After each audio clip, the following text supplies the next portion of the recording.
Hello Malaysia, terima kasih kerana menonton video ini.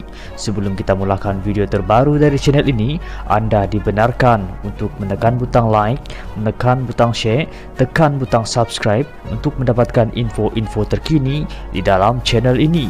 Anda juga dibenarkan untuk tinggalkan komen anda kerana setiap daripada komen anda amatlah kami hargai. Terima kasih, selamat menonton. Slogan yang digunakan oleh pihak musuh kita hanya slogan semata-mata. PN best, but not best friend. Jadi mereka sekarang berhadapan dengan masalah dalaman, tapi biarkan mereka. Yang penting tuan-tuan dan puan, bila kita lihat di negeri Selangor, kejayaan yang telah kita tempuh, 51 tahun bersama Barisan Nasional, 15 tahun bersama Pakatan Harapan, 66 tahun kita telah bersama-sama sebenarnya mentadbir, dan lihatlah bagaimana majunya negeri Selangor sehingga ke hari ini. Betul atau tidak? Maka begitu mudah untuk kita buat perbandingan. Tak payah kira inci. Saya macam Datuk Seri Amiruddin tak cukup inci. Tapi kalau kita lihat, tak payah ukur inci, ukur rizab yang ada dalam negeri Selangor. Buat perbandingan rizab yang ada di negeri Selangor sahaja berbanding dengan negeri-negeri yang ditadbir oleh Perikatan Nasional. Di situ sahaja kita boleh tahu bagaimana baiknya kita telah jaga negeri Selangor. Malah kalau kita lihat semua program yang disediakan, 47 program untuk membantu rakyat yang telah dimulakan dulu 2008 hinggalah sekarang dan akan diteruskan. Sama ada air percumanya, bas percumanya, macam-macam percuma. Saya datang dari Kuala Lumpur. Tak jauh dari sini. Parlimen saya bersebelahan dengan Taman Medan. Orang di lebah pantai selalu mengadu. YB, kenapa kalau kat Selangor macam-macam dia orang dapat? Kita di Kuala Lumpur tak banyak yang dapat. Jadi sekarang memang menjadi bukan beban, tapi satu cabaran bagi kami di Kuala Lumpur untuk ikut jejak langkah apa yang telah lama dilakukan di negeri Selangor. Dan isunya, kalau kita berubah sekarang pergi ke macam di Kelantan, macam di Terengganu, macam di Kedah, apakah kita mampu melihat pertumbuhan ekonomi serancak di negeri Selangor? Sudah pasti tidak, tuan-tuan dan puan.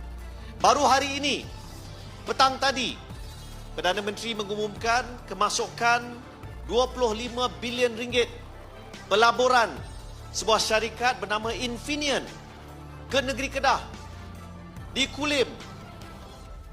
Itu bukan hasil Sanusi.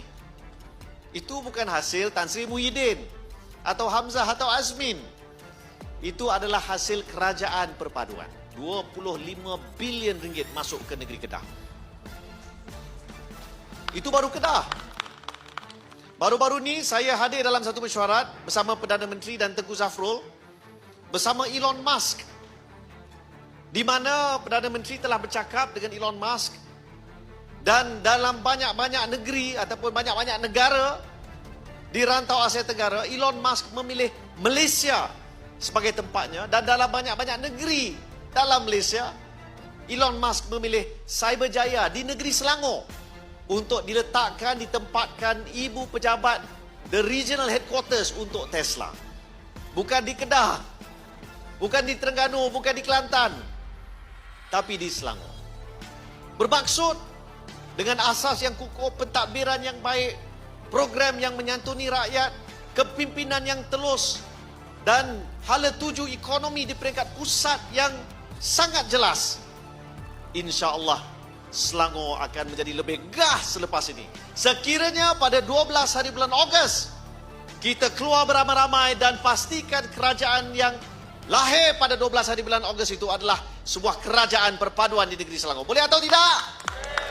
Tuan-tuan dan puan, saya berkhidmat sebagai Menteri Komunikasi dan Digital. Selama 7-8 bulan ini, tempoh yang singkat, tapi di peringkat kerajaan persekutuan, kerajaan perpaduan, banyak perkara yang telah kita berjaya lakukan.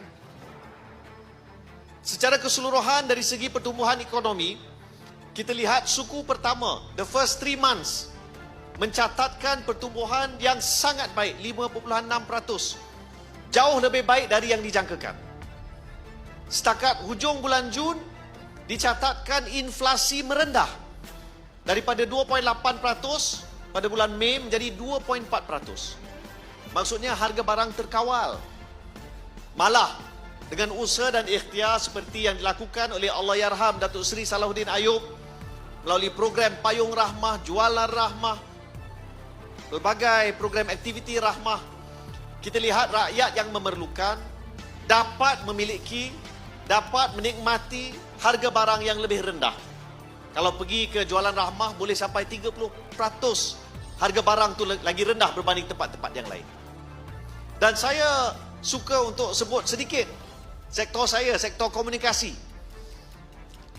Bila dilihat hasil setelah 7-8 bulan ini, pada bulan Jun yang lalu, pada ketika seluruh negara secara keseluruhan mencatatkan inflasi 2.4%, bagi sektor komunikasi, handphone, internet dan sebagainya, mencatatkan kenaikan harga negatif 3.6%.